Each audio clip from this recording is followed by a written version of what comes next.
Here's in this full video, we'll show about how to recover your deleted Snapchat memories, messages, pictures and stories.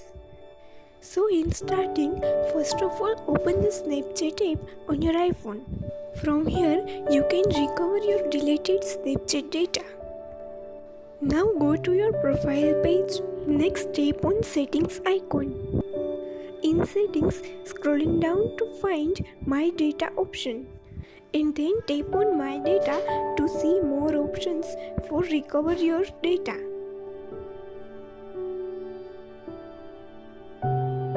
Next, here in this page, scrolling down and read full information. To download my data, you will read about your data which is you download from here.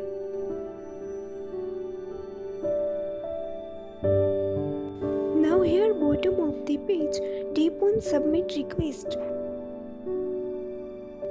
Now here enter your password, then tap done. Next tap on continue. Again here read details about your data.